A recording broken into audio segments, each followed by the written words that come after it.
the very special holiday edition of Did That Kitchen, and today we're making the Eastern European cheese salad.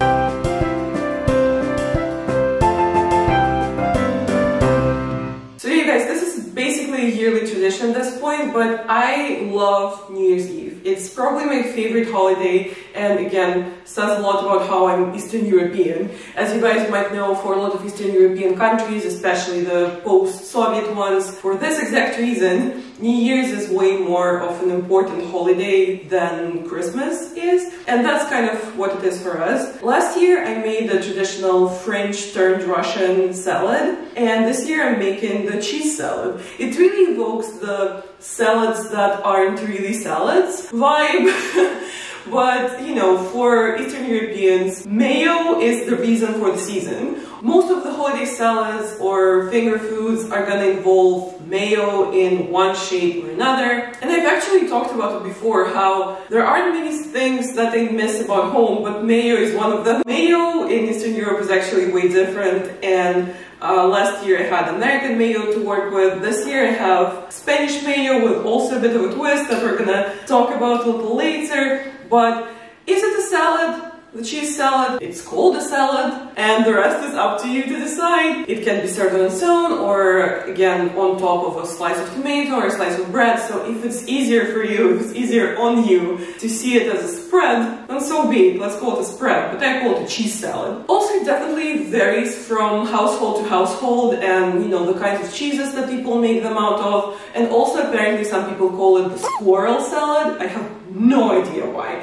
To me, it has zero connection with a squirrel. Also, some people call it the Jewish salad, apparently. So without further ado, let's jump into a culture that you probably don't know much about and prepare one of my favorite New Year's Eve dishes. Let's look at the ingredients first. You're gonna need mayo, eggs, fresh garlic, and some cheese. With the cheese, I'm gonna stall a little bit because you need a special kind of cheese. This here says queso fundido because I am in Spain right now. I do know the name in Russian also, but full disclosure, I was Googling it, how to say it in English, and I quite frankly don't know. The suggested translation is melted cheese or processed cheese, and I don't think either of those captures it really.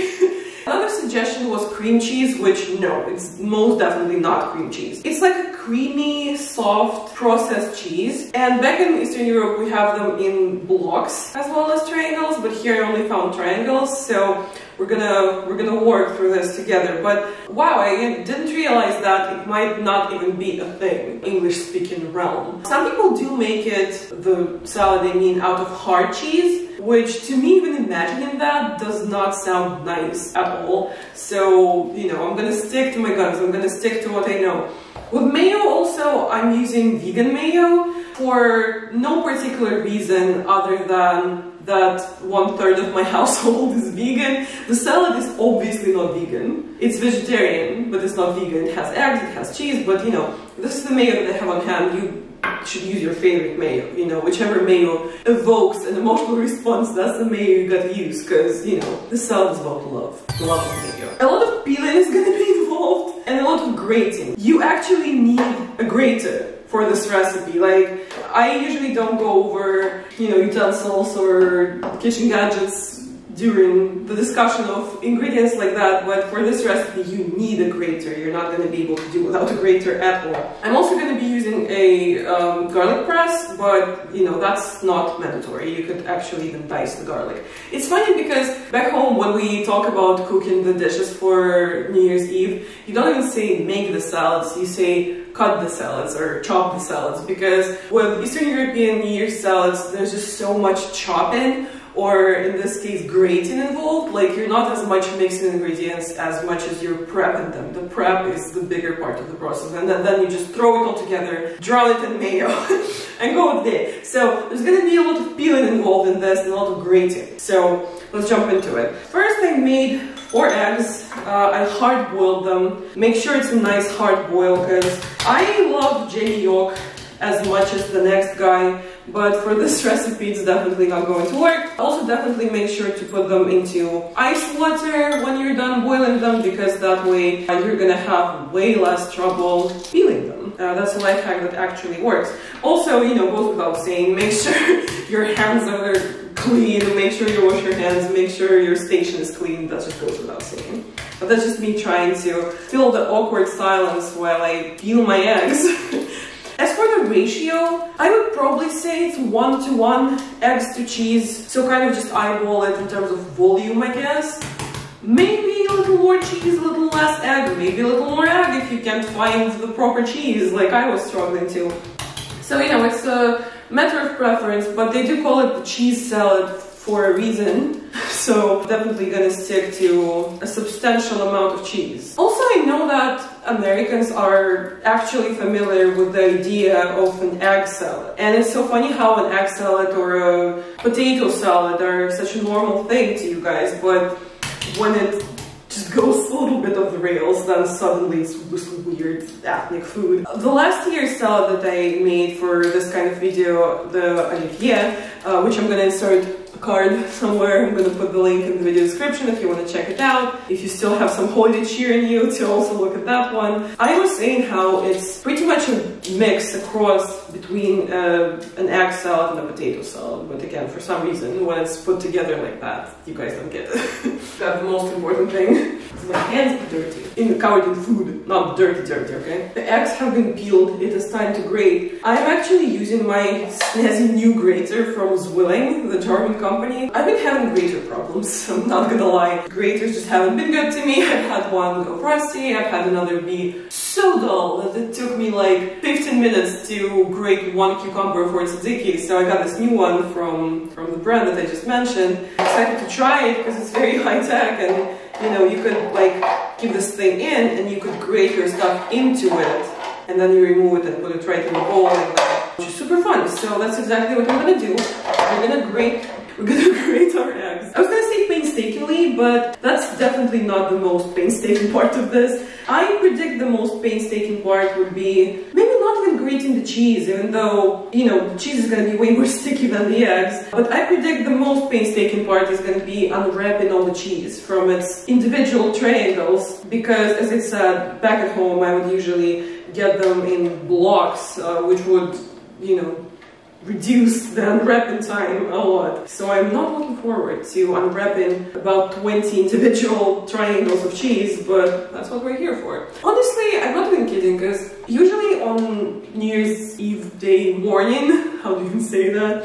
It's my favorite like bonding activity with my family to make the holiday salads together, and usually there would be some old movies playing on TV that are the same every year because there's no new TV programming during the day because everyone's, you know, on a holiday, and you would watch these old movies and you would chat and laugh and joke, and you would wear your festive lounge outfits like I am right now. How cute are these shorts? I think they're really cute. And honestly, it's my favorite activity of the day, probably even better than the actual New Year's Eve and the actual celebration at night. While we were talking, I actually grated all the eggs. Yay me. So let's put them in this bowl. I'm gonna test out my snazzy new grater and see if it's actually as convenient as I thought it would be. Come on, come on. That was so loud. I'm sure it scared the neighbors. Okay. This was actually really great. Mess-free. Love that. Let me just scrape all that into there too. How snazzy is my cutting board also?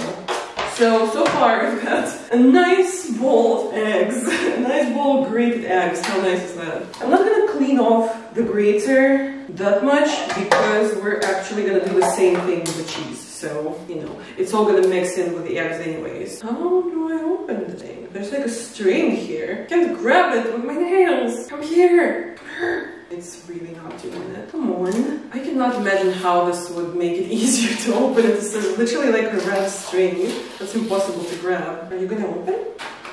Here we go. Let me put the trash bowl out of your eyesight. So here's what the triangles actually look like. So we're gonna open a whole bunch of them. As I said, painstakingly. So this is probably gonna be sped up in post, and some nice holiday music is gonna be put over this. God, it's so sticky and really hard to grab with my nails. I actually got way shorter nails than I usually do because I broke a nail like really badly recently. and it hurts so bad. And in that moment I was like, you know what, I'm getting short nails. I'm done. This cheese is actually exactly what you're supposed to use. It's just in different form. So I cannot believe that you guys don't have that in America or in England or, you know, in Western Europe. Like, there's no way that you don't have that. I trust that you do. So maybe it's just called something different. That's probably the thing.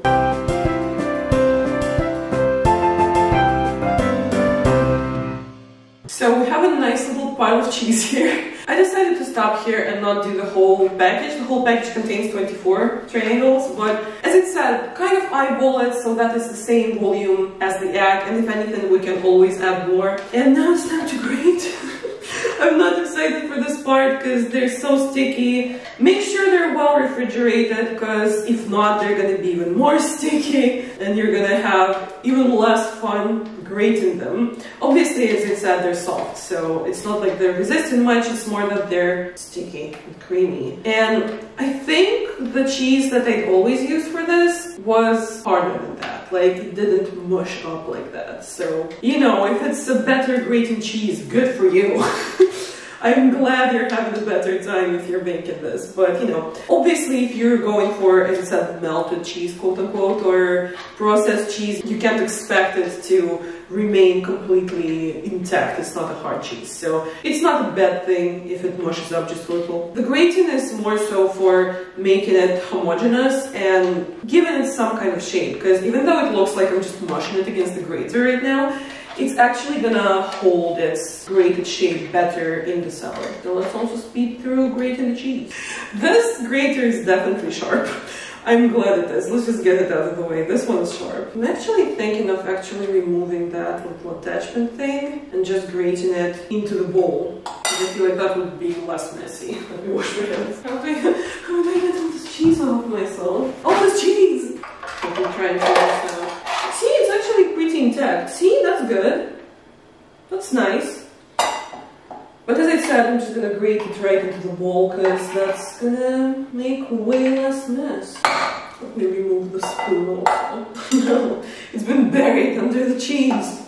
Not the worst death of all, I don't think. Hope the video doesn't get demonetized because I mentioned a death by cheese. We're almost there. We're getting there. We're so not almost there. Not at all. But we're getting there. And, you know, this is definitely softer than what I'm used to, but I'm glad that it actually does hold its shape. Which is great. Doesn't look like it, I know, as it said when I'm grating it. It doesn't look like it's holding its shape, but I promise it is. It's almost like the consistency of like a slightly warm butter. The ones that I'm used to are like the consistency of a warm butter. Almost done. One piece of cheese left to go. Come on, come on. Just trying to hype myself up or hype the cheese up, I don't know. Cheese doesn't need hyping up. It's a pretty hype cheese, as is. Just scrape it off of the inside. Okay, this is looking good. This is looking right. Also, this is like a smaller version that I'm making for the video, but for the actual celebration, I'm definitely gonna be making a bigger one. And if I'm covered in cheese right now, I'm gonna be, as it said, just buried in cheese when I actually make the bigger version. Like, we've gotten most of the cheese off of the grater. The ratio looks good to me. Whew, I'm so glad we're done with the cheese. That's definitely the hardest part. Anyways, our second to last ingredient, garlic. I need some garlic. You know what they say, when the recipe calls for, you know, 2 cloves of garlic, you put in 6. That's how that usually works. And that's actually like a very logical decision too, because a lot of the time, recipes that you see online don't actually cite how much spice you need, as in like they decrease the amount that they cite so that, you know, people don't make it and then complain it's too spicy or too hot or whatever. And also, sometimes they don't cite how much salt or how much butter they put in because they want their recipes to look healthier to the reader, but then you make it and then it tastes nothing like what you expected it to be or nothing like what you have tried previously, because it actually contains like a full stick more of butter than the recipe on the website calls for. So that's the thing. Here, we're not about that life. I'm not lying to you, I'm telling you exactly what the salad is like, and as I said, Eastern European New Year's Eve, definitely not about being healthy. at all. So for this amount of salad, I would usually do maybe like 2, 3 cloves of garlic, but if you're a garlic girl, and know you're a garlic girl, I'm a garlic girl, we're gonna double it and we're gonna do 4 cloves. 4 cloves of garlic. I'm gonna use a garlic press, and you know, it's one of my favorite kitchen utensils. I'm a fan of the garlic press, I love it, because it's so much quicker than dicing the garlic. It does a way more consistent dice for you as well, but also, if you've been on food YouTube for as long as I have, if you know, you know, that when you crush or squish or strike, palm heel strike. Ha! Do a nice little palm heel strike. I can't do that. Or strike the garlic. It actually releases allicin, and it releases more flavor, it releases more aroma, and it's actually better for you that way. So, you know, if you don't have a garlic press, you can just finely chop it, that's perfectly fine.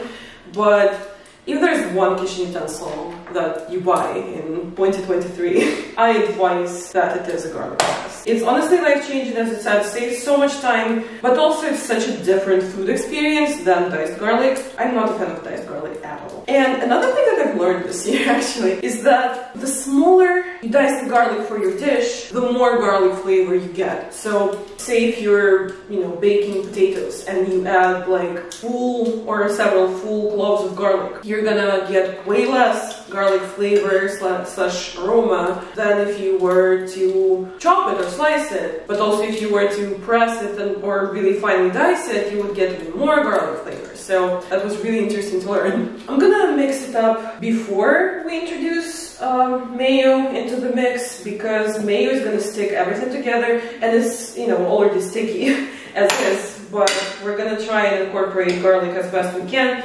because you don't want to, you know, get a bite and for it to not have any garlic, but you also don't want to take a bite and for it to just have all the 4 cloves of garlic in your mouth in an instant. When I mix it, I try not to mash it too much, but inevitably some mashing is gonna happen because it's a soft cheese. This is what it looks like right now. It looks pretty much like an egg salad. Like, you wouldn't tell there's cheese in that. But half of it is cheese. I think we've incorporated the garlic. And now, last but not least, we've got the star of the show, the mayo, of course. How much, you ask? Measure with your heart. I couldn't tell you. I guess the best way to describe it is enough to permeate the entire salad, but not enough for it to just swim in it and become a mayo spread. Some people would say enough just for it to swim in it. Some people would say that. The mayo really adds this holiday flavor that you really want. Okay, it does look more like a spread because the cheese is soft. We've mixed it all up, and now let me just serve it a little nicer for you guys and check back in. And here it is, the star of the show. I garnished it with some cilantro. If you're one of the people to whom cilantro tastes like soap, I commiserate, because I am too, but you don't have to eat this. And you know, you can serve it up on your holiday table, make a little dipping station with some crackers or some slices of tomato or both or all of the above, or you can serve it up as a salad and it looks really nice and pretty and it smells like home. So let's finally try it. I saved up some on the spoon to not ruin the beautiful presentation, so let's try it. Oh my god. Why is this so good? Like, it's so simple, but it's so good. I could eat this whole thing. So yeah, guys, here you have it. This is your Eastern European cheese salad, or Jewish salad, or squirrel salad. Squirrel salad sounds fun, let's call it that. And thank you so much for watching. If you do end up making this, tag me on social media, share it, let me see it, because I want to see it. And give this video a like if you had a good time. Subscribe, tap the notification bell to never miss an upload. And until next time, goodbye! And happy holidays!